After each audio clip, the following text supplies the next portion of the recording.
Square root ಮೇಲೆ video continue ಆಗ್ತಾ ಇದೆ. ಇವಾಗ ಈ ಕ್ಲಾಸಲ್ಲಿ ನಾವೇನು ಮಾಡೋಣ ಅಂದ್ರೆ ಸ್ಕ್ವೇರ್ ರೂಟ್ ಆಫ್ ಬಿಗ್ ನಂಬರ್ಸನ್ನು ಕಂಡುಹಿಡಿಯೋಣ ಬೈ ಡಿವಿಸಿಬಲ್ ಮೆಥಡ್ ಅಂತೇಳಿ ಬರ್ಕೊಟ್ಟು heading finding square root by divisible method ಅಂತ. ಈಗ ಲಾಸ್ಟ್ ವಿಡಿಯೋದಲ್ಲಿ ನಾವು ಏನು ಹೇಳಿದ್ವಿ ಅಂದ್ರೆ ಫ್ಯಾಕ್ಟೋರಿಯಲ್ ಮೆಥಡ್ ಅಂತ ಹೇಳಿದ್ವಿ. ಹೌದಾ? ಫ್ಯಾಕ್ಟರೈಸೇಷನ್ ಮಾಡ್ಕೊಂತ ಹೋಗೋದು. ಒಂದು ನಂಬರ್ ಕೊಟ್ಟಿರ್ತಾರೆ, ಅದನ್ನು ನೀವು ಟೂ ಇಂದ ಮಾಡ್ಕೊಂತ ಹೋಗ್ತೀರಿ. ಅವೆಲ್ಲ ಲಾಸ್ಟ್ ವಿಡಿಯೋದಲ್ಲಿ ನೋಡಿದ್ವಿ. ಬಟ್ ಈ ವಿಡಿಯೋದಲ್ಲಿ ನಾವು ಏನು ಮಾಡ್ತೀವಿ ಅಂದ್ರೆ ಬಿಗ್ ನಂಬರ್ಸ್ ಇರ್ತಾವ, ಒಂದು 6 ಡಿಜಿಟ್ಸ್, 8 ಡಿಜಿಟ್ಸ್, 10 ಡಿಜಿಟ್ಸ್ ನಂಬರ್ಸ್ ಇರ್ತಾವ. ಆ ನಂಬರ್ದು ಸ್ಕ್ವೇರ್ ರೂಟ್ ಅನ್ನು ಕಂಡುಹಿಡಿಯೋ ವಿಧಾನ. ಓಕೆ, ಇದನ್ನ ಸ್ಟಾರ್ಟ್ ಮಾಡೋಕ್ಕಿಂತ ಮುಂಚೆ ನಾನು ಏನು ಮಾಡ್ತೀನಿ ಅಂದ್ರೆ ಒಮ್ಮೆಲೆ ಬಿಗ್ ನಂಬರ್ಸ್ ತಗೊಂಡು ಕನ್ಫ್ಯೂಸ್ ಮಾಡೋದಕ್ಕಿಂತ ಚಿಕ್ಕ ನಂಬರ್ಸಿಗೆ ಫಸ್ಟ್ ನಾನು ಕಂಡುಹಿಡ್ತೀನಿ. ಅದಾದ್ಮೇಲೆ ಅದೇ ಟೈಪ್ ದೊಡ್ಡ ನಂಬರ್ಸಿಗೆ ನೋಡೋಣ. ಫಸ್ಟ್ ಈ ಮೆಥಡ್ನ ನೀವು ಸ್ಟಾರ್ಟ್ ಮಾಡಬೇಕಾದ್ರೆ ಒಂದು ರೂಲ್ ಅದ. ಏನಂತಂದ್ರೆ ಯಾವುದೇ ನಂಬರ್ಸ್ ಅನ್ನು ಕೊಡಲಿ ಅವನ್ನ ಟೂ ಪೇರ್ಸ್ ಒಳಗಡೆ ಮಾರ್ಕ್ ಮಾಡಿ ಇಟ್ಕೊಳ್ಳೋದು. For example, if I want a square root of 1 2 3 4 5 6 ಇದೊಂದು ನಂಬರ್, ಇದ್ರದ್ದು ಸ್ಕ್ವೇರ್ ರೂಟ್ ಕಂಡುಹಿಡಬೇಕಿತ್ತಂದ್ರೆ ನೀವು ಟೂ ಪೇರ್ಸ್ ಮಾಡ್ಕೊಂಡು ಹೋಗಿ. ಇದು ಟೂದ್ ಪೇರು, ಇದು ಟೂದ್ ಪೇರು, ಇದು ಟೂದ್ ಪೇರು. ಸಮ್ಟೈಮ್ಸ್ ಇವನ್ ನಂಬರ್ ಇರ್ಬೋದು, 1 2 3 4 5 6 7 ಅಂತೇಳಿ ಇವನ್ ನಂಬರ್ ಇರ್ಬೋದು. ಇಂಥ ಟೈಮ್ನೊಳಗೆ ನೋಡಬೇಕು ಈ ಕಡೆಯಿಂದ ಬರಬೇಕು. 2 ಆಯ್ತು ಈ ಕಡೆಗೆ, ಈ ಕಡೆ 2 ಆಯ್ತು, ಈ ಕಡೆ 2 ಆಯ್ತು, ಒಂದು ಸಿಂಗಲ್ ಉಳಿತು. ರೈಟ್? ಈ ಟೈಪ್ ಸಿಂಗಲ್ ಇದ್ರೆ ಸಿಂಗಲ್ ಉಳಿಸ್ಬೇಕು. ಈ ಟೈಪ್ ಏನು ಮಾಡಬೇಕು, ರೈಟ್ ಇಂದ ಲೆಫ್ಟ್ ಕಡೆಗೆ ಟೂನ ಮಾಡ್ಕೊಂಡು ಬರಬೇಕು, ಪೇರ್ ಮಾಡ್ಕೊಂಡು ಬರಬೇಕು. ರೈಟ್? ಡೆಸಿಮಲ್ ಪಾಯಿಂಟ್ಸ್ ಅದಾದ್ಮೇಲೆ ಏನಾದ್ರು ಮತ್ತೆ 1 2 3 4 5 6 ಇದು ಅಂದ್ರೆ ಅಲ್ಲಿ ಈ ಕಡೆಯಿಂದ ಹೋಗ್ಬೇಕು. 2 2 2 1 ಸಿಂಗಲ್ ಆಯ್ತು. ಈಗ ಆಯ್ತಾ? ಈ ಟೈಪ್ ಏನು ಮಾಡಬೇಕು, ಡೆಸಿಮಲ್ ಇಂದ ಈ ಕಡೆಗೆ ದಿಸ್ ಡೈರೆಕ್ಷನ್, ಡೆಸಿಮಲ್ ಇಂದ ಈ ಕಡೆಗೆ ದಿಸ್ ಡೈರೆಕ್ಷನ್. ಕರೆಕ್ಟಾ? ಓಕೆ, ಈಗ ನಾವು ಚಿಕ್ಕ ನಂಬರ್ ತಗೊಂಡು ಫಸ್ಟ್ ಕ್ಯಾಲ್ಕುಲೇಟ್ ಮಾಡಿ ತೋರಿಸ್ತೀನಿ. ಸ್ಕ್ವೇರ್ ರೂಟ್ ಕಂಡುಹಿಡೋಣ, ಅದಾದ್ಮೇಲೆ ದೊಡ್ಡ ನೋಡೋಣ. Square root of 529. Square root of 529 ಇದು ಪರ್ಫೆಕ್ಟ್ ಸ್ಕ್ವೇರ್ ಅದನ್ನೋ ಇಲ್ಲೋ ಅನ್ನೋದು ನಿಮ್ಗೆ ಆಮೇಲೆ ಗೊತ್ತಾಗ್ತದೆ. ಇದರಲ್ಲಿ ತಾನಾಗೆ ಗೊತ್ತಾಗ್ತಾ ಹೋಗ್ತದೆ. ಓಕೆನಾ? ಫಸ್ಟ್ ಅವ್ರು ಕೇಳಿದಾರ ಡಿಟರ್ಮೈನ್ 529 ಅದ್ರ ಸ್ಕ್ವೇರ್ ರೂಟ್ ಕಂಡು ಅಂತ ಕೇಳಿದಾರ. ನಾವು ಡಿವಿಸಿಬಲ್ ಮೆಥಡ್ನ ಮಾಡ್ತೇವೆ. ಡಿವಿಸಿಬಲ್ ಮೆಥಡ್ನ ನೀವು ನೋಡಿ ಕಲಿಯಕ್ಕೆ ಆಗಂಗಿಲ್ಲ. ಓಕೆ, ಟೆಕ್ಸ್ಟ್ ಬುಕ್ ಓದಿರ ಆಗಂಗಿಲ್ಲ. ಇಲ್ಲಿ ನಾ ಹೆಂಗೆ ಮಾಡ್ತಾ ಇರ್ತೀನಲ್ಲ ಅದನ್ನ ನೀವು ನೋಡ್ತಾ ಇರಬೇಕು ಆ ಪ್ರೊಸೀಜರ್ನ, ಅಂದ್ರೆ ಮಾತ್ರ ಅದು ಈಸಿ ಆಗ್ತದೆ. ಇದನ್ನ ಬರೆಯೋಣ. 529 ಇಲ್ಲಿ ಬರೆಯೋಣ. ಫಸ್ಟ್ ಏನು ಮಾಡಬೇಕು, ಎರಡು ಮಾರ್ಕ್ ಮಾಡಬೇಕು. 29 1 ಮಾರ್ಕ್ ಆಗ್ತದೆ, 5 ಸಿಂಗಲ್ ಆಗಿ ಉಳಿತದೆ. ರೈಟ್?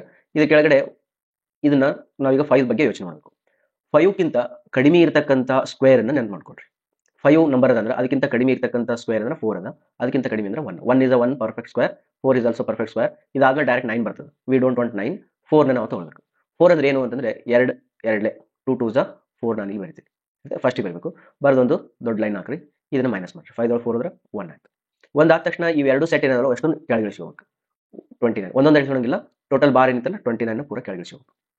ಕೆಳಗೆ ಇಳಿಸ್ಕೊಂಡ ತಕ್ಷಣ ನೆಕ್ಸ್ಟ್ ಏನ್ ಮಾಡ್ಬೇಕಂದ್ರೆ ಈ 2 ಏನಿದೆಲ್ಲ, ಈ 2ನ ಆ್ಯಡ್ ಮಾಡಬೇಕು. ಓಕೆ, ನಿಮ್ಗೆ ಬೇರೆ ಇಂಕಿಂದ ತೋರಿಸ್ತೀನಿ. ಈ 2ನ ಇಲ್ಲಿ ಪ್ಲಸ್ 2 ಮಾಡ್ಕೋಬೇಕು. ಅವಾಗ ಏನಾಗ್ತಿದ್ದು 4 ಆಗ್ತದೆ. 4 ಆದ ತಕ್ಷಣ ಇಲ್ಲೊಂದು ಖಾಲಿ ಸ್ಪೇಸ್ ಬಿಡಬೇಕು. ಈಗ ಮಜಾ ಏನದಂದ್ರೆ ಈ ಖಾಲಿ ಸ್ಪೇಸ್ ಒಳಗಡೆ ಒಂದು ನಂಬರ್ ಬರೋದು, ಅದೇ ನಂಬರ್ನ ಇಲ್ಲಿ ಬರೋದು, ಇದನ್ನ ಅದಕ್ಕೆ ಮಲ್ಟಿಪ್ಲೈ ಮಾಡಬೇಕು. ಫಾರ್ ಎಕ್ಸಾಂಪಲ್, ಈ ಕಡೆ ಬೇರೆ ಕಡೆ ತೋರಿಸ್ತೀನಿ. 4 ಬರ್ದಿದ್ದೀನಿ, ಖಾಲಿ ಬಿಟ್ಟಿದ್ದೀನಿ ಅಂತ ತಿಳ್ಕೊಡ್ರಿ. ಇಲ್ಲಿ ಆಲ್ರೆಡಿ 2 ಅದ. ಓಕೆ, 2 ಅದ. ಈಗ ಇದನ್ನ 4ನ 129 ಬರೀತೀನಿ. ಇಲ್ಲಿ 1 ಬರೆದ್ರೆ ಇಲ್ಲಿ 1 ಬರಬೇಕು. 41 1 ಆಗ್ತದೆ. 41 ಒಂದ್ಲೆ. ಇಲ್ಲಿ ನೀವು 2 ಬರ್ದ್ರೆ ಏನಾಗುತ್ತೆ, ಇಲ್ಲಿ 2 ಬರೀಬೇಕು. ಅವಾಗ 42 ಎರಡ್ಲೆ ಎಷ್ಟು, 84. ಇದು 129 ಐತೆ. ಬೇಡ, 43 ಮೂರ್ಲೆ ತಗೊಂಡು ಇಲ್ಲೂ 3 ಬರಬೇಕು. 43 3 ಎಷ್ಟಾಗ್ತದೆ, 43 120, 3 3 9 ಅಂದ್ರೆ 129. ಬಂತು ನೋಡಿ. ಹೌದಾ? 43 3 ಎಷ್ಟು ಬಂತಿದ್ದು, 129 ಬಂತು. ಮುಗಿತು. ರೈಟಾ? ಹಾಗೆ ನಾ ಇಲ್ಲಿ ಏನು ಬರ್ತೀನಿ, ಈಗ 3 ಬರಿತೀನಿ. ಇಲ್ಲಿ ಎಷ್ಟು ಬರ್ತೀನಿ, 3 ಬರ್ತೀನಿ. ಈ ನಂಬರ್ ಎಷ್ಟು ಬರ್ತೈತೆ ಅಲ್ಲಿ ಅಷ್ಟೇ ಬರೀಬೇಕು. ಅವಾಗ ಏನಾಗ್ತದೆ, 43 3 129 ಆಗ್ತದೆ. ರೈಟಾ? ದೆನ್ ಇದೆಲ್ಲ ಕ್ಯಾನ್ಸಲ್ ಆಯ್ತಾ? ಕ್ಯಾನ್ಸಲ್ ಆಯ್ತು. ಇಲ್ಲಿ ರಿಮೈಂಡರ್ ಏನು ಬರಲಿಲ್ಲ ಅಂದ್ರೆ ದಿಸ್ ಇಸ್ ಯುವರ್ ಆನ್ಸರ್. ಅಂದ್ರೆ root 529 is equal to square root of is equal to 23 ಮುಗಿತು ಆನ್ಸರ್. ರೈಟಾ? ತಿಳಿದಿಲ್ಲ ಅಂದ್ರೆ ಇನ್ನೊಂದ್ಸತಿ ರಿವೈಂಡ್ ಮಾಡಿ ನೋಡ್ಕೊಡ್ರಿ. ಈಗ ನಾನು ನೆಕ್ಸ್ಟ್ ಮತ್ತೆ ಇನ್ನೊಂದು ನಂಬರ್ ಮಾಡ್ತೀನಿ ನಿಮಗೆ ಸ್ವಲ್ಪ ಈಸಿ ಆಗಲಿ ಅಂತ ಹೇಳಿ. ರೈಟ್? ಈ ಸತಿ ಯಾವ್ದು ನೋಡೋಣ, 4 ನಂಬರ್ಸ್ ಇದ್ದು ತಗೊಳ್ಳೋಣ. 4 ಡಿಜಿಟ್ಸ್ ಇದ್ದು. ಓಕೆ, ಅವ್ರು ಏನು ಕ್ವಶನ್ ಕೊಟ್ಟಿದ್ದಾರೆ ಅಂದ್ರೆ ಫೈಂಡ್ ಔಟ್ ರೂಟ್ ಆಫ್ 4096. ಇದನ್ನ ಇಲ್ಲಿ ಬರೆಯೋಣ. 4096 ಇಲ್ಲಿ ಬರೆಯೋಣ. ಈಗ ಎರಡೆರಡು ಪೇರ್ ಮಾಡೋಣ. ಇದ್ರದ್ದು ಪೇರ್ ಮಾಡ್ತೀನಿ, ಇದ್ರದ್ದು ಪೇರ್ ಮಾಡ್ತೀನಿ. ಇಲ್ಲಿ ಎರಡೆರಡು ಪೇರ್ ಮಾಡಿದಾಗ ಫಸ್ಟ್ ಪೇರ್ ಒಳಗಡೆ 40 ಬರ್ತದೆ. ರೈಟ್? 40ಕ್ಕಿಂತ ಸಣ್ಣ ಸ್ಕ್ವೇರ್ ಯಾವುದು ಅಂದ್ರೆ 36. ಅಂದ್ರೆ ಇಲ್ಲಿ 6 ಬರಿತೀನಿ. 6 6 36, 6 36. ಈಗ ಒಂದು ದೊಡ್ಡ ಲೈನ್ ಹಾಕೋಣ. 40 ಒಳಗೆ 36 ಅಂದ್ರೆ 4 ಬರ್ತದೆ. ರೈಟಾ? 4 ಬರ ತಕ್ಷಣ ಈ 96 ಕೆಳಗಿಳಿಸ್ಕೊಂಡ್ರಿ. 96 ಕೆಳಗಿಳಿಸ್ಕೊಂಡ್ರಿ. ಈ 6ನ ಕೂಡಿಸ್ರಿ.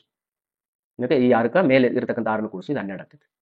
ರೈಟಾ? ಈಗ 12 ಆಯ್ತಾ? ಈ 12ಕ್ಕೆ ಇಲ್ಲಿ ಏನು ಬರೆದ್ರೆ ಅದನ್ನು ಇಲ್ಲೇ ಬರೀಬೇಕು. ಆ ರೀತಿ ನಾವೇನು ಮಾಡಬೇಕು, ಆಟ ಆಡ್ಬೇಕು. ಈಗ 121 1 ಇಲ್ಲಿ 1 ಬರೆದ್ರೆ ಏನಾಗ್ತದೆ, 121 1 ಆಗ್ತಾ. ಬಟ್ ಇದು ಭಾಳ ದೂರ. 2 ತಗೊಂಡ 200 ತನಕ ಆಗ್ತದ, ಬೇಡ 400. 3 ತಗೊಂಡ್ರ 300 ತನಕ ಆಗ್ತಾ, ಇದು ದೊಡ್ಡದು. ಓಕೆ, ಅದ್ರ ಏನು ಮಾಡೋಣ, ಈಗ 4 ತಗೊಂಡು ನೋಡೋಣ. ಟ್ರಯಲ್, ಇದು ಟ್ರಯಲ್ ಮಾಡ್ಬೇಕು. ಇದು 124 4 ಇಲ್ಲಿ ಎಷ್ಟು ಬರ್ದಿರ್ತಿ ಅಲ್ಲಿ ಅಷ್ಟು ಬರೀಬೇಕು.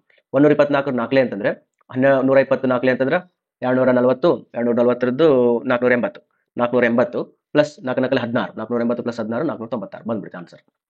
ಅಂದ್ರೆ 124 4 ಇದು ಕರೆಕ್ಟ್ ಕ್ಲಿಕ್ ಆಯ್ತು. ಕ್ಲಿಕ್ ಆದ ತಕ್ಷಣ ಇಲ್ಲೆಲ್ಲ ಏನಾಯ್ತು 0 ಬಂತು. ಈಗ ಆನ್ಸರ್ ಏನಿದೆ 64. therefore root of 4096 is equal to 64. ಎಷ್ಟು ಚೆನ್ನಾಗಿದೆಲ್ಲ ಓವರ್. ಇನ್ನೊಂದು ಮಾಡೋಣ. ಈಗ ಏನು ಮಾಡೋಣ ಅಂದ್ರೆ ಸ್ವಲ್ಪ ದೊಡ್ಡ ನಂಬರ್ ತಗೊಳ್ತೀನಿ. ಓಕೆ, ಸೊ ದಟ್ ನಿಮ್ಗೆ ಸ್ವಲ್ಪ ಪ್ರಾಕ್ಟೀಸ್ ಆಗ್ತದೆ. ದೊಡ್ಡ ನಂಬರ್ ತಗೊಳ್ಳೋಣ. ಯಾವುದಂದ್ರೆ find out square root of 2 3 5 9 2 9 6 ಇದ್ರದ್ದು ಸ್ಕ್ವೇರ್ ರೂಟ್ ಕಂಡುಹಿಡಬೇಕು ನಾವು. ತಿಳಿದ ವಿದೌಟ್ ಕ್ಯಾಲ್ಸಿ ಕಂಡುಹಿಡಬೇಕಾ? ಬಟ್ ಭಾಳ ಈಸಿ ಅದ ಇದು ಡಿವಿಸಿಬಲ್ ಮೆಥಡ್. ನೋಡೋಣ. ಇನ್ನು ಫಸ್ಟ್ ಏನು ಮಾಡ್ಬೇಕಂತಂದ್ರೆ ಇದ್ರೊಳಗೆ ಬರ್ಕೊಳ್ಳೋಣ. 2 3 5 9 2 9 6 ಓಕೆನಾ. ಮತ್ತೇನು ಮಾಡ್ಬೇಕು ಈಗ 2 ಪೇರ್ ಮಾಡೋದು. ಇವೆರಡರದ್ದು 2 ಪೇರ್ ಆಯಿತು, ಇವೆರಡರದ್ದು ಪೇರು 2 ಖಾಲಿ ಉಳಿತು. 2ಕ್ಕಿಂತ ಕೆಳಗಡೆ ಇರ್ತಕ್ಕಂಥ ಪರ್ಫೆಕ್ಟ್ ಸ್ಕ್ವೇರ್ 1 ಒಂದ್ಲೇ 1 ಮುಗಿತಿದೆ. ಅವಾಗ ಎಷ್ಟಾಯ್ತಾ 2 1 ಹೋದ್ರೆ 1 ಇಲ್ಲಿ ಬಂತು. Next 2 ಪೇರನ್ನು direct ಇಳಿಸ್ಕೋಬೇಕು. 35 ಇಲ್ಲಿ ಬೇಕು. ಈ 1ಕ್ಕೆ ಈ 1 ಕೂಡಿಸ್ಬೇಕು. ಅವಾಗ ಎಷ್ಟಾಗ್ತಾ 2 ಆಗ್ತದೆ. 2 ಬರೆದಿಲ್ಲಿ ಖಾಲಿ ಜಾಗ ಇರ್ತೈತೆ. ಖಾಲಿ ಜಾಗಕ್ಕೆ ಇಲ್ಲಿ ತುಂಬ್ತಾ ಹೋಗ್ಬೇಕು. ಇಲ್ಲಿ 4 ಬರೆದ್ರೆ 24 4ಲೇ ಆಗ್ತದೆ. 25 ತಗೊಳ್ಳೋಣ. 25 5ಲೇ ಕರೆಕ್ಟ್ ಆಗ್ತದೆ. 25 5ಲೇ 125 125 ಕರೆಕ್ಟಾ. ಅವಾಗ ಏನಾಯ್ತು ಇದು 5 5 0 3 2 ಹೋದ್ರೆ 1 ಇದು 0 ಆಯ್ತು. ಇನ್ನೆಷ್ಟು ಏನು ಮಾಡಬೇಕು 92 ಕೆಳಗೆ ಇಳಿಸ್ಕೋಬೇಕು. 92 ಕೆಳಗೆ ಇಳಿಸ್ಕೊಂಡು ಈಗ 25ಕ್ಕೆ ಈ 5 ಕೂಡಿಸ್ಬೇಕು. ಇಲ್ಲಿ ಮೇಲೆ ಇರ್ತದೆ ಲಾಸ್ಟ್ ಡಿಜಿಟ್ ಅದನ್ನು ಕೂಡಿಸ್ಕೋಬೇಕು. ಅವಾಗ ಏನಾಯ್ತು 25 5 30 ಆಯ್ತು. 30 ಅಂತ ಬರಬೇಕು. ಇಲ್ಲಿ ಖಾಲಿ ಜಾಗ ಮಾಡಬೇಕು. ಈ 30ನ್ನ ಇಲ್ಲಿ ಏನು ಬರೆದ್ರೆ ಆಗ್ತದೆ ನೋಡ್ಕೋಬೇಕು. 30 ಅಂದ್ರೆ ಇಲ್ಲಿ ಬರ್ತ ತಕ್ಷಣ 3 ಡಿಜಿಟ್ ಆಗ್ತದ 300 ಆಗ್ತದೆ. ಇಲ್ಲಿ 1000 ಅದ 3ಲೇ ಹೋಗ್ಬೋದು. ಹೌದಾ 300 ಅದ ಇಲ್ಲಿ 1000 ಅಂದ್ರೆ 300 3ಲೇ ಹೋದ್ರು ಹೋಗ್ಬೋದು. ನೋಡೋಣ ಫಸ್ಟ್ ಟ್ರಯಲ್ ಅಂತ ಮಾಡಿ ನೋಡೋಣ. 300 3ಲೇ ಇಲ್ಲಿನೂ 3 ಬರಬೇಕು. ಅವಾಗ 300 3 ಟೈಮ್ಸ್ ಅಂದ್ರೆ 900 9 ಆಕೈತಿ. ಕರೆಕ್ಟ್ 909 ಆಕೈತಿ. ಅಕಸ್ಮಾತ್ 300 4ರದ್ದು 4ಲೇ ಮಾಡಿದ್ದಂದ್ರೆ ಈ 1092 ದಾಟ್ತಿರ್ತದೆ. ಹಾಗಾಗಿ ನಾನು ತಗೊಳ್ಳಿಲ್ಲ. ಇಷ್ಟು ತಗೋಬೇಕು. 12 9 3 8 0 ಹೋದ್ರೆ 8 ಪ್ಲಸ್ ಇದು 0 10 9 ಹೋದ್ರೆ 1 ಆಯ್ತಾ 183 ಉಳಿತು. 183 ಉಳಿದ ತಕ್ಷಣ ಏನು ಮಾಡೋಕೆ ಇದನ್ನ 96 ಮತ್ತೆ ಕೆಳಗಡೆ ಇಳಿಸ್ಕೋಬೇಕು. ಓಕೆನಾ 96 ಕೆಳಗಡೆ ಇಳಿದ ತಕ್ಷಣ ಇಷ್ಟು ದೊಡ್ಡ ನಂಬರ್ ಆಯ್ತು. ಈ 303 ಏನು ಮಾಡೋಕೆ ಈ 3 ಕೂಡಿಸ್ಕೋಬೇಕು. ಅವಾಗ ಇದೇನಾಗ್ತದೆ 306 ಖಾಲಿ. ಈ ಖಾಲಿ ಏನು ತುಂಬಿಸಿದ್ರೆ ಇದಾಗ್ತದೆ ನೋಡೋದು. ಇದೇನಾಗ್ತಾ 3000 ಆಗ್ತದೆ. ಇಲ್ಲಿ 1800 ಆಯ್ತಾ 3000 ಅಂತಂದ್ರೆ 1800 ಅಂದ್ರೆ 3 5ಲೇ 15 3 6ಲೇ ಬಂದ್ರು ಬರ್ಬೋದು. 3000 6ಲೇ ಅಂದ್ರೆ 18000 ಬರ್ತಾ. ಹಂಗೆ ರಫ್ ಎಸ್ಟಿಮೇಷನ್ ಒಳಗೆ ನಿಮ್ಗೆ ಏನಾಗ್ತಾ 3000 6ಲೇ ನೋಡ್ಕೊಂಡು 3000 6ಲೇ ಅಂತಂದಾಗ ಏನಾಗ್ತಾ ಇಲ್ಲಿ 6 ಬೇಕು ಅಂತ ಹೇಳ್ತಾ ಇಲ್ಲಿ 6 ಬರ್ಕೊಂಡಾಗ ನಿನಗೆ ಮಲ್ಟಿಪ್ಲಿಕೇಶನ್ ಗೊತ್ತಿಲ್ಲ ಇಲ್ಲೇ ಬೇಕಾದ್ರೆ ಮಾಡ್ಕೊಂಡ್ಬಿಡು. 6 6ಲೇ 36ಕ್ಕೆ 6 ಕೈಲಿ ಬಂತು 3 6 6ಲೇ 36ಕ್ಕೆ 6 36 3 39 ಕೈಲಿ ಬಂತು 3 ಮತ್ತು 3 0ಲೇ 0 ಪ್ಲಸ್ ಇದೊಂದು 3 ಅದು 3 ಆಯಿತು. ನೆಕ್ಸ್ಟ್ 6 3ಲೇ 18 18 18 ಆಯ್ತು ಬಂತು ಆನ್ಸರ್ 0 0 0 0. ಇದೆಲ್ಲ 0 ಆಯ್ತು ಅಂದ್ರೆ ಇದು ಆನ್ಸರ್. ಈಗ ನಮ್ದು ಏನಿತ್ತು ಕ್ವಶನ್ ಸ್ಕ್ವೇರ್ ರೂಟ್ ಆಫ್ 2 3 5 9 2 9 6 ಇತ್ತಲ್ಲ ಇದಕ್ಕೆ ಆನ್ಸರ್ 1536 ಆಯ್ತು. ನೋಡು ಇಷ್ಟು ದೊಡ್ಡ ಕ್ವಶನ್ಗೆ ನಾವೇನು ಮಾಡಿದ್ವಿ ಸ್ಕ್ವೇರ್ ರೂಟ್ ಕಂಡಿದ್ವಿ. 2 3 5 9 2 9 6 square route 1536. ಇದನ್ನ ಬೇಕಾದ್ರೆ ನೀವು ಕ್ಯಾಲ್ಕುಲೇಟರ್ ನೋಡ್ಕೊಂಡು ಚೆಕ್ ಮಾಡ್ಬೋದು. ನಾನು ನಿಮ್ಗೊಂದು ಹೋಮ್ವರ್ಕ್ ಕೊಡ್ತೀನಿ. ಆ ಹೋಮ್ವರ್ಕ್ ಅನ್ನು ಮಾಡಿರಿ. ಸ್ಕ್ವೇರ್ ರೂಟ್ ಆಫ್ 3 4 9 3 161 ಇದ್ರದ್ದು ಕಂಡುಹಿಡಿತಾ ಹೋಗ್ರಿ. ನಿಮ್ಗೆ answer square root of that answer ಎಷ್ಟು ಬರ್ತದೆ ಅಂದರೆ 1869 ಏನೋ ಬರ್ತದೆ. ಇದರ ಆಸ್ಪಾಸ್ ಬರ್ತದೆ. ಇಷ್ಟ ಬರ್ಬೋದು, ಚೆಕ್ ಮಾಡ್ಕೊಳ್ಳಿ. ನಾನು ಇದಕ್ಕಿಂತ ದೊಡ್ಡ ಪ್ರಾಬ್ಲಮ್ ತೊಗೊಂಡು ನಿಮಗೆ ಇನ್ನೊಂದು ಸ್ವಲ್ಪ ತೋರಿಸ್ತೀನಿ. ರೈಟಾ ತಿಳಿತಲ್ಲ. ಈಗ ಅದು ಮಾಡ್ಕೊಂಡು ನಿಮ್ಗೆ ಏನಾಯ್ತು 6 ಡಿಜಿಟ್ ಇರಲಿ 10 ಡಿಜಿಟ್ ಇರಲಿ 8 ಡಿಜಿಟ್ ಇರಲಿ ಎಷ್ಟೇ ಇರಲಿ ನೀವು ಆರಾಮಾಗಿ ಮಾಡ್ಕೊಂಡು ಹೋಗ್ಬೋದು. ರೈಟಾ ಈಗ ನೆಕ್ಸ್ಟ್ ಏನು ಮಾಡೋಣ ಅಂದ್ರೆ finding the square root for decimals ಅಂತ ನೋಡೋಣ. ಈಗ ನೋಡು ಸ್ಕ್ವೇರ್ ರೂಟ್ ಆಫ್ 16 ಎಷ್ಟು 4 ನಿಮ್ಗೆ ಗೊತ್ತದ. ಬಟ್ ಸ್ಕ್ವೇರ್ ರೂಟ್ ಆಫ್ 17 ಕೇಳಿದ್ರೆ ಏನು ಮಾಡ್ತಾರೆ ಎಕ್ಸಾಮ್ ಒಳಗೆ. Square root of 17 is not a perfect square but still ಕೇಳಿರ್ತಾನೆ ನಾವು. ಡೆಸಿಮಲ್ ಒಳಗೆ ಬರುತ್ತೆ ಅದು ನೋಡ್ರಿ. ಬೈ ಡಿವಿಸಿಬಲ್ ಮೆಥಡ್ ಮಾಡ್ಕೊಂಡು ಹೋಗೋದು. ಏನು ಮಾಡೋದಂದ್ರೆ ಈ 17 ಇಲ್ಲಿ ಬರೆಯೋದು. 17 ಇಲ್ಲಿ ಬರೋದು ಡಾಟ್ 0 0 0 0. ನಿಮ್ಗೆ ಎಷ್ಟು ಜೀರೋ ಬೇಕು ಅಷ್ಟು ಜೀರೋ ಬರ್ಕೊಡ್ರಿ. ನಿಮ್ಗೆ ಅಕ್ಯುರೇಸಿ ಭಾಳ ಬೇಕಿತ್ತಂದ್ರೆ ಜಾಸ್ತಿ ಜೀರೋ ಬರೀರಿ. ಅಕ್ಯುರೇಸಿ ಕಡಿಮೆ ಇತ್ತಂದ್ರೆ ಕಡಿಮೆ ಜೀರೋ ಬರೀರಿ. ಬಟ್ ಸಜೆಷನ್ ಏನಂತಂದ್ರೆ ಈವನ್ ನಂಬರ್ ಆಫ್ ಜೀರೋ ಅನ್ನು ಬರೀಬೇಕು. Even number of zero. ಈ ಈವನ್ ನಂಬರ್ ಆಫ್ ಜೀರೋ ಬರೀದೀನಿ ಅಂತ ಅಂದ ತಕ್ಷಣ ಈ ಡಾಟ್ ಇಲ್ಲಿ ಇದ್ರೂ ಕೂಡ ಮರ್ತು ಬಿಡ್ಬೇಕು. ಆಯ್ತಾ. ಈಗ ಇದಕ್ಕಿಂತ ಸಣ್ಣ ನಂಬರ್ ಯಾವುದು ಹೋಲ್ ಇದು ಪರ್ಫೆಕ್ಟ್ ಸ್ಕ್ವೇರ್ 16. ದೇರ್ಫೋರ್ 4 4ಲೇ ಬರ್ತದೆ. 4 4ಲೇ 16 16 ಬರ್ದ್ವಿ. 16 ಬರ ತಕ್ಷಣ ಏನು ಮಾಡೋದ್ರಿಂದ 1 ಬಂತು ಕೆಳಗಡೆ ಬಂತು. ಈಗ 2 ಜೀರೋ ಇವ್ನು 2 ಮಾಡ್ಕೊಂಡಿರ್ತೀವಿ. ಈಗ 2 ಜೀರೋನ ಕೆಳಗೆ ಇಳಿಸೋಣ. ಓಕೆ ಈ 4ಕ್ಕೆ ಈ 4 ಕೂಡಿಸೋದು. 4 + 4 8 ಆಯ್ತು. ಇಲ್ಲಿ ಖಾಲಿ ಬಿಡೋದು.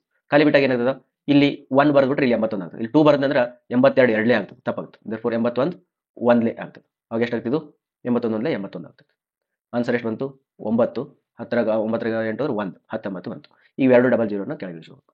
ಈಗ 81ಗೆ ಈ 1 ಅನ್ನು ಕೂಡಿಸಬೇಕು. ಅವಾಗ ಇದೇನಾಗ್ತಿದ್ದು 82 ಆಗ್ತದೆ. 82 ಆಗ್ತದ. ಇಲ್ಲಿ ಖಾಲಿ ಗ್ಯಾಪ್ ಇರ್ತದೆ. ಇಲ್ಲಿ ಏನು ತುಂಬಬೇಕು ಇಲ್ಲಿ ಏನು ತುಂಬಬೇಕು ನೋಡು. 800 ಅದ ಇಲ್ಲಿ 1900 ಅದ. ಇಲ್ಲಿ 800 ಆಗುತ್ತಲ್ಲ 3 ಡಿಜಿಟ್ ಬಂದ್ ಮಾಡಿ ಹಂಗಾರೆ ಎರಡಲೇ ಬರ್ತದೆ. ಹಂಗಾರೆ ಇದು ಮಾಡೋಣ 22 2 ಮಾಡ್ಕೊಂಡಾಗ ಏನಾಗುತ್ತೆ ನೋಡಿ. ಅವಾಗ ಏನಾಗ್ತದೆ 2 2 4 ನೆಕ್ಸ್ಟು 2 2 4 ನೆಕ್ಸ್ಟು 8 2 16 ಇಷ್ಟು ಬಂತು. ಅವಾಗ ಏನಾಗ್ತದೆ ಇದು 10 4 ಹೋದ್ರೆ 6 9 4 ಹೋದ್ರೆ 5 ನೆಕ್ಸ್ಟು 9 6 ಹೋದ್ರೆ 3 1ಕ್ಕೆ 1 0 ಹೇಳ್ತಾ ಇಷ್ಟು ಬಂತು ಈಗ ಆನ್ಸರ್. ಇಷ್ಟು ಬಂದ್ಮೇಲೆ ನೆಕ್ಸ್ಟ್ ಏನು ಮಾಡೋದು ಸಾಕು. ನೀವು ಬೇಕಾದ್ರೆ ಇಲ್ಲೆಲ್ಲ ಇಳಿಸಿವಲ್ಲ, ಈಗ ಆಲ್ರೆಡಿ ಇವೆಲ್ಲ ಇಳಿದಾವೆ. ನೀವು ಇಲ್ಲಿಗೆ ಬೇಕಾದ್ರೆ ಸ್ಟಾಪ್ ಮಾಡ್ಬೋದು. ಇಲ್ಲಿ ಸ್ಟಾಪ್ ಮಾಡಿದ್ಮೇಲೆ ಈಗ ಈ ಜೀರೋನ ಇಳಿಸಿದ ಮೇಲೆ ಇದನ್ನ ಬರ್ದಿದ್ವಲ್ಲ, ಹಾಗಾಗಿ ಇಲ್ಲೇ ನೀವು ಡಾಟ್ ಕೊಟ್ಕೊಂಡ್ಬಿಡ್ತೀವಿ. Therefore root of 17 is equal to 4.12 ಆಗ್ತದೆ. ಈಗ ನೀವು 4.12 ಜಾಗದಲ್ಲಿ ಇನ್ನೂ ಜಾಸ್ತಿ ಡೆಸಿಮಲ್ಸ್ ಬೇಕಾಗಿತ್ತು ರೀ, ನಮ್ಗೆ 3 4 ಬೇಕಿತ್ತಂದ್ರೆ ನೆಕ್ಸ್ಟ್ ಏನು ನೋಡೋಕೆ ಇಲ್ಲಿ 00 ಇನ್ನೊಂದಿಷ್ಟು ಹಾಕೋಬೇಕು. ಹಾಕೊಂಡು ನೀವು ಏನು ಮಾಡ್ಕೋಬೇಕಾದ್ರೆ ಕಂಡುಹಿಡ್ಕೊಂಡು ಹೋಗ್ಬೇಕು. ತಿಳಿತಲ್ಲ? ಹಿಂಗೆ ನೀವು ಯಾವುದಕ್ಕಾದ್ರೂ ಕಂಡುಹಿಡ್ಬೇಕು. ಇನ್ನೊಂದು ನೋಡೋಣ. ಈಗ ಬೇಕಾದ್ರೆ ಒಂದಿಷ್ಟು ಡೆಸಿಮಲ್ ಇದ್ದಿದ್ದೇ ಕೊಡ್ತೀನಿ. Okay, what is the square root of 17.64? ನೋಡಿ 17.64 ಕೇಳ್ತಿದ್ದಾರೆ ಅವರು. ಭಾಳ ಕಾಂಪ್ಲಿಕೇಟೆಡ್ ಅನಿಸ್ತದೆ, ಬಟ್ ಏನಿರಂಗಿಲ್ಲ. ಇಲ್ಲಿ 17.64 ಬರೆಯೋಣ. ನೀವು ಬೇಕಂದ್ರೆ ಇಷ್ಟಕ್ಕೆ ಡಾಟ್ ಸ್ಟಾಪ್ ಮಾಡಿ, ಇಲ್ಲಾಂದ್ರೆ ಇನ್ನೊಂದು 2 0 ಹಾಕೊಂಡ್ರೆ ಹಾಕೋರಿ. ಬೇಡ, ನಮ್ಗೆ ಇಷ್ಟಕ್ಕೆ ಸಾಕು. ಬಿಕಾಸ್ ಅವನು ಡೆಸಿಮಲ್ಸ್ ಏನು ಕೊಟ್ಟಿಲ್ಲ, ನಾವು ಇಷ್ಟಕ್ಕೆ 17ಗಿಂತ ಕಡಿಮೆ ಯಾವುದು ಸ್ಕ್ವೇರ್ ಪರ್ಫೆಕ್ಟ್ 4 4 4 16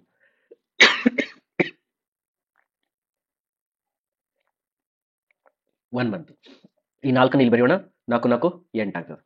ಇಲ್ಲಿ ಗ್ಯಾಪ್ ಬಿಡೋಣ. ಈ 64ನ ಇಲ್ಲಿ ಕೆಳಗಡೆ ಇಳಿಸೋಣ. ಇಲ್ಲಿ 64 ಬಂದ ತಕ್ಷಣ ಬೇಕಾದ್ರೆ ನೀವು ಏನು ಮಾಡ್ಬಿಡೋದು ಡಾಟ್ ಕೊಟ್ಕೊಂಡ್ಬಿಡೋದು. ಯಾಕಂದ್ರೆ ನೆಕ್ಸ್ಟ್ ಬರೀಬೇಕಾಗಿದ್ದು 64 ಇಳಿಸಿದ ಆದ್ಮೇಲೆ ಅಲ್ಲ. ಎಷ್ಟು ಬರೋದು 164 2 ಬರ್ದ್ಬಿಡೋಣ. 82 ಎರಡಲೇ 82 ಎರಡಲೇ ಎಷ್ಟಾಗ್ತದೆ 164 ಕರೆಕ್ಟ್ ಆಗಿಬಿಡ್ತದೆ. 164 ಕರೆಕ್ಟ್ ಆಯ್ತಾ, ಮುಗಿತು. ಹಾಗಾದ್ರೆ ಪರ್ಫೆಕ್ಟ್ ಬಂದು ನೋಡಿದ್ದು 17.64 ರೂಟು ದಟ್ ಈಸ್ 4.2 ಇದೆ ಆನ್ಸರ್. ಮಾಡ್ತೀರಾ? ದಿಸ್ ಆಲ್ ಅಬೌಟ್ ಇವತ್ತು ನಾವೇನು ನೋಡಿದ್ರೆ ಅಂದ್ರೆ ಬಿಗ್ ನಂಬರ್ಸ್ ಸ್ಕ್ವೇರ್ ರೂಟ್ ಕಂಡುಹಿಡಿಯೋದು ಮತ್ತು ಡೆಸಿಮಲ್ ನಲ್ಲಿ ಇರ್ತಕ್ಕಂಥ ನಂಬರ್ಸ್ ಸ್ಕ್ವೇರ್ ರೂಟ್ ಕಂಡುಹಿಡಿಯೋದು. ಆಯ್ತಾ? ಯಾವುದಾದ್ರೂ ಮಾಡಿ ಈ ಪೂರ ನಿಮ್ಗೆ ಟ್ರಿಕ್ಸ್ ಗೊತ್ತಾಗ್ಬಿಟ್ಟದ. ನೀವು ಮಾಡ್ತಾ ಹೋಗೋದು. ಏನಾರ ಡೌಟ್ಸ್ ಇದ್ರೆ ಕಮೆಂಟ್ ಒಳಗೆ ಹಾಕ್ರಿ, ಅಥವಾ ನನ್ನ ಕಾಂಟ್ಯಾಕ್ಟ್ ನಂಬರ್ ಇರ್ತದೆ ಕಾಂಟ್ಯಾಕ್ಟ್ ಮಾಡಿ. Thank you.